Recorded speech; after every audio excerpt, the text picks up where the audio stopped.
Hi guys, Mike Davis here for Video Drum Lessons.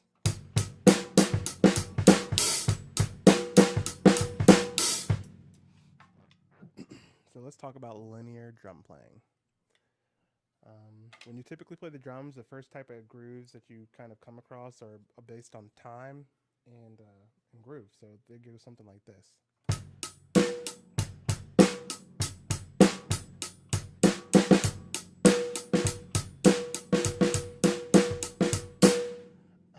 And it's pretty cool because, it lets you set up time, which keeps everything lined up like around time, and then it lets you build the groove between the low bass drum and the higher snare drum and syncopate them all with time.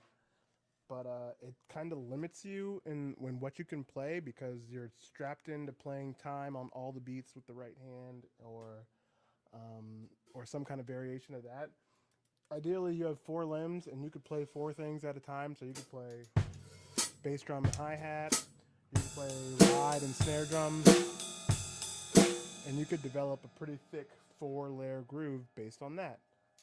With your hands, they're a little bit more versatile, so I could, add some toms or maybe some bell patterns, and I could make, I have 1 layer, I have 2 layers, I have 3 layers with my bass drum, I have 4 layers with my hi-hat, now I have 5 layers with my tom-tom.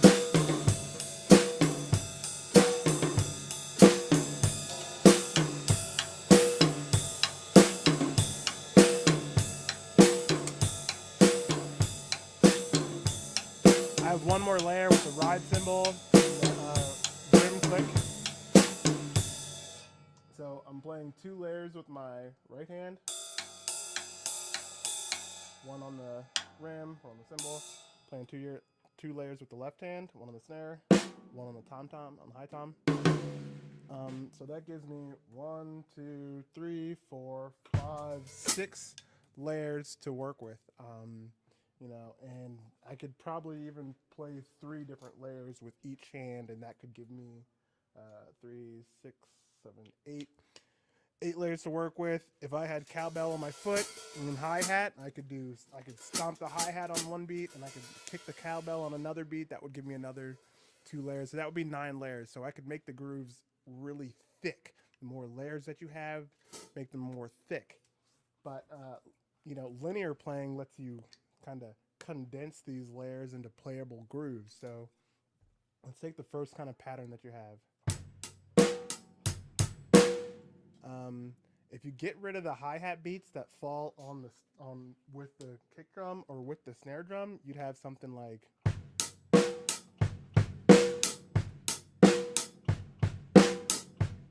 Okay, and so since I've taken away the extra hi-hat beats that fall with the snare drum or with the bass drum, I can play the hi-hat beats that are independent with my right hand.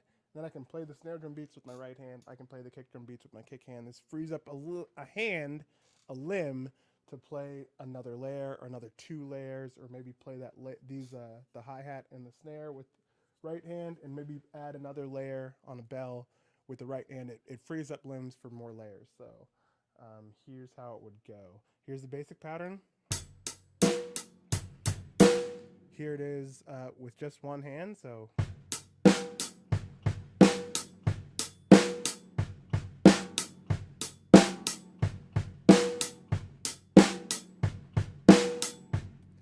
And if you notice too, where the 2 bass drums are playing, there's a lot of time where I don't need to play anything with the hi-hat. I don't need to play anything with my right hand, and there's 2 bass drum beats together where I'm not playing anything with my hands. So that could give me more space to do more layering and stuff like that. So this is just how I use linear playing in my playing. So here's it based on like a 16th note pattern. So here's a basic 16th note pattern.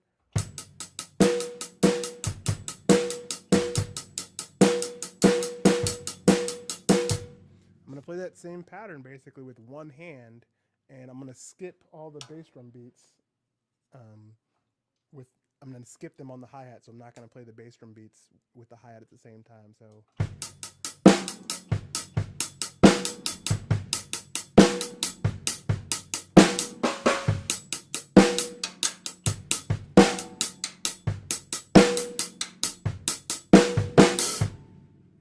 Just lets you kind of control the groove a little bit better.